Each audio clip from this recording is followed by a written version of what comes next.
부동산 신문 읽어주는 공인중개사 땅사고TV의 임동성입니다. 오늘은 신문이 그 한국경제신문하고 매일경제신문이 있는데 그냥 문재인 대통령을 그냥 엄청 깠다라는 그런 느낌의 신문입니다. 서울 집값 뛰고 지방은 떨어졌는데 문 대통령 부동산은 안정됐다. 이렇게 제목을 잡았어요. 이게 한국경제신문이고요. 그 다음에 매일경제신문은 서울은 올라서 지방은 떨어져 문제인데 문 대통령 전국 집값 안정.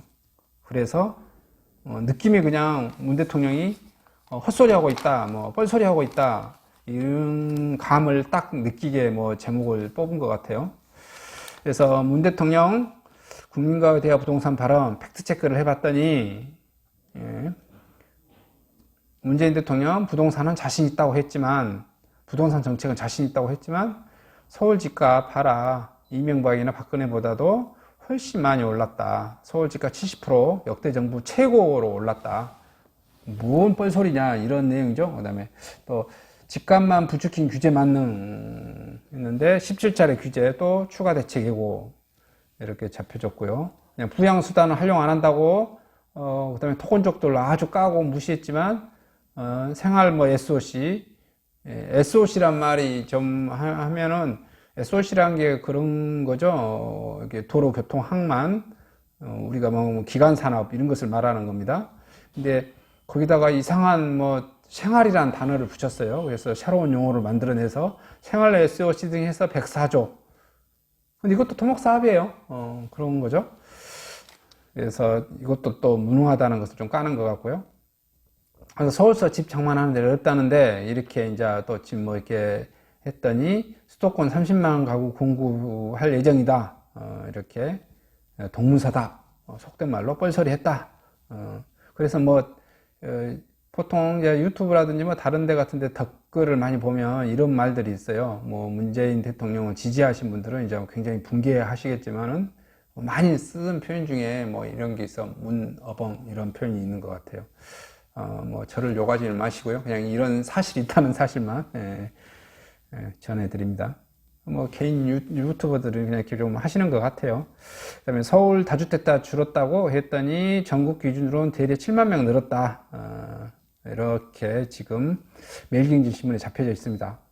70% 폭등했는데 부동산은 자신 있다. 문 대통령은 현 정부도 대부분 기간 부동산 기간을 잡았다고 자신 있게 말했지만 우리 정부는 자신 있다고 장담한다고 강조했지만 한국감정의 주간 동향 통계를 보면 작년 9.13 대책 이후 서울 집값이 작년 11월 둘째 주 32주 연속부터 하락했고 전국 평균으로 안정됐다고 서울 집값은 급등했다고 전문가들은 지적했습니다. 뭐 이렇게 잡혀져 있는 것 같아요. 그 다음에 역효과 나는데 또 대책 내놓는다. 근데 이제 뭐 바라보는 시각에 대한 차이니까요. 문재인 대통령의 이런 말씀하신 것을 보시면 뭐 추가 대책을 계속해서 규제 일관도로 이렇게 내놓으실 거예요. 근데 규제를 내놓으면, 모든 규제를 내놓으면 가격은 올라갑니다. 규제를 하는데 가격이 떨어질 수는 없어요. 규제를 한다는 것은 뭘 한다는 거죠? 뭔가를 한다는 거예요. 뭔가를 하면 코스트가 들어가잖아요. 코스트, 비용 발생이 돼. 예. 근데 그러한 담당 공무원들이라든 뭐든지는 이게 왜 규제를 할 수밖에 없냐면 사고가 터지니까 사고를, 미래에 발생될 사고를 방지하고자 규제를 하고, 그것이 자기네들은 규제란 표현을 쓰지 않더라도 제3자가 보면 무조건 규제예요. 규제지 규제가 아닐 수 있겠습니까? 예를 들어서 지진이 나서 건물이 부서졌다. 그러면 내진 강력을 뭐 이렇게 강화시켜라. 내력벽 뭐 이런 것, 그 다음에 철근 콘크리트 이런 거 지진에 버틸 수 있도록 지진 강도 7 이상으로 뭐 8 이상으로 지진 발생되면 계속 강화시키잖아요. 그래서 요즘 그런 뭐 철근이라든지 그런 공법이라든지 그런 게 강화되죠. 강화되면 물론 이게 집이 튼튼하고 그런 하시고 최신식으로 되고, 하지만 어떻게 해요? 코스트 비용이 들어갔으니까 가격이 당연히 올라가야죠. 안 그러겠어요? 내가 불났을 때 뭐 이렇게 하면은 뭐 사람이 죽었다더라 이렇게 뉴스에 나오면 어떻게 돼요? 그거 강화시켜야죠. 소방시설 강화시키죠. 칸칸이 강화시키죠. 목 강화시키죠. 그러면 코스트 비용은 올라가는 거예요. 그게 규제를 하면 코스트 비용은 올라가는 거예요. 예를 들어서 장애인, 요즘 장애인 한참 많이 뭐 저기서 장애인을 위해서 어떻게 무슨 시설을 보강하고, 뭔 시설을 보강하고, 화장시설을 보강하고, 가드레일을 보강하고, 뭘 보강하고, 계속 뭘 보강하잖아요. 건물 짓는데 강행이 코스트 비용이 올라가죠. 가격이 올라가죠. 분양가 올라가죠. 안 올라갈 수가 없어요. 규제를 가하면 그 공급량을 줍니다. 봐봐요. 어떻게 할 것 같아요? 어떤 규제가, 무슨 규제가 강화됐어요? 지진 관련 규제 강화되고, 뭐 소방 관련 규제 강화되고, 뭐 위생 관련 규제 강화되고, 뭐 교육 관련 규제 강화되고, 장애인 관련이 강화되고, 계속 건물이 강화되면 그 강화된 만큼 코스트 비용은 늘어나고, 규제가 강화되니까 어떻게 되죠? 공급량은 줄고, 규제가 강화되면 공급량은 줍니다. 그래서 또 가격은 올라가고, 이렇게 되지는. 에타 면제 내놓고도 경기 부양은 안 한다.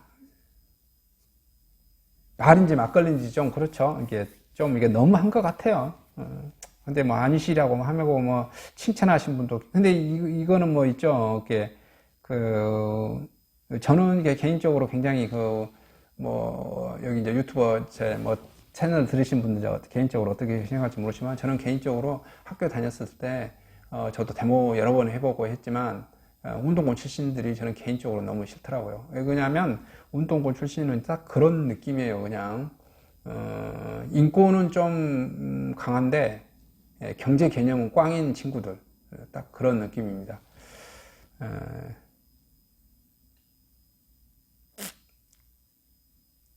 제가 뭐 여기 주제하고 상관없는데 제 일하러 운동권 출신 중에서도 그랬어요. 이 말 한마디만 좀 해보고 싶다라는 생각이 들어요. 학교 다닐 때 그렇게 막 막스주의, 레닌주의 뭐 이렇게 얘기하고 뭘 얘기합니다. 그리고 뭐 이렇게 경영도 인정 안 하려고 하고 자본주의를 계속 비판하고 뭐 이렇게 하시는 그런 운동권 선후배 뭐 이렇게 있었는데, 그분들하고 이렇게 얘기 나누면 항상 제가 뭐 했었던 것이 그래요.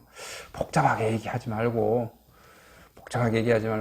야, 지금 우리가 막걸리 먹고 있는데, 네가 막걸리집 사장이야. 네가 막걸리집 사장. 그리고 네가 여기 막걸리 자본도 됐고 건물도 됐어. 내가 알바생이야. 너 나랑 같이 똑같이 돈 나눌래? 이 질문 던지면 절대 대답을 안 합니다. 그러면서 하는 말이 어떻게 돼요? 현대차나 뭐 삼성이나 이런 하는 애들을, 자본가들이 아주 악질적인 나쁜 놈들이다. 거의 대화가 이렇습니다. 이렇게 항상 봐보면 그런 마인드 정책에 의해서 이렇게 그런 운동권 출신들이 경제 정책을 장악하니까, 저는 경제가 뭐 개판이 된다고 저는 생각해요. 그냥 여기까지만 간단히 그냥 언급하고 그냥 넘어갈게요. 다주택자는 늘었는데 서울 다주택자는 감소했다. 이렇게 제목이 잡혔고요. 그 다음에 이제 한국경제신문 한번 봐보겠습니다. 서울은 올랐는데 지방은 떨어져 문제인데, 문재인 대통령 전국 집값 안정됐다. 여기도 뭐 팩트체크가 들어갔네요. 전국 부동산 가격 안정, 이렇게 발언을 하셨는데, 시장 상황은 정부 출범 후 서울 중위값 44% 상승했고요. 지방은 10% 거꾸로 하락했다. 그 다음에 문재인 대통령께서 전세 시장은 안정화 유지를 했다, 이렇게 말씀했는데, 서울 최근 20주 연속 상승했고 수도권도 14주 연속 상승했다. 주택 공급 확대 방안 마련을 시행하겠다, 이렇게 했는데, 1, 2인 가구 위주의 도시형 생활주택이나 뭐 오피스텔 이런 거 공급 강화돼서 효과 불확실, 뭐 이렇게 보고 있네요. 그 다음에 1가구 1주택 양도세 면제 했는데, 실거주 의무 기간 2년으로 확대 등 정부 규제가 더 강화됐다. 이제 보는 체크 눈에 따라서 틀리는 거니까, 그냥 이렇게 신문의 기조가 이렇다라는 것만 전해드리겠습니다.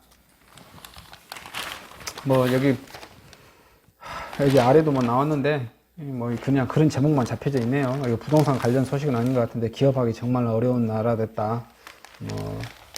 하소연하는 기업인들 많다, 이런 내용이네요. 그냥 간담회하고 이러는 거 있고, 그 다음에 이제 상기 신도시 발표 10개월이 지났는데 교통량 수요 예측도 못했다. 이게 큰 제목입니다. 성교통 후개발 공용부대나 도시간 주고받을 교통망 고려에 종합대책 수립해야 하지만 개별적으로 수요 계산하다 오류 발가 발생됐다. 연내 대책 수립은 물 건너가고 지자체 갈등 예타 조사도 걸림돌이 됐고 이기 신도시 10곳 중 8곳 착공 못한 교통망 수두룩 하고요. 신도시 교통지역 재현 우려됐다. 뭐 이런 내용입니다.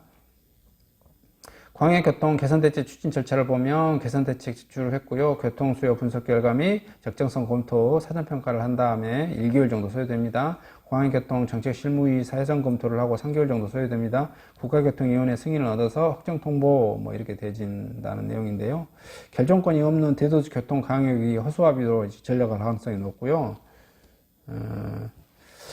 출범 8개월이 지난 여전히 반쪽 가고입니다. 위원회는 발족했지만 예산 확보도 난항하고요. 지자체 갈등 조율할 권한도 없고요. 사무실 수도권이 아닌 세종시에 있어서 뭐 힘들다 이런 의미인 것 같네요.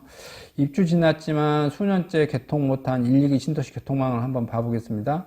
위례 입주 연도가 2013년인데요. 위례 신사선 준공계획은 2027년 1조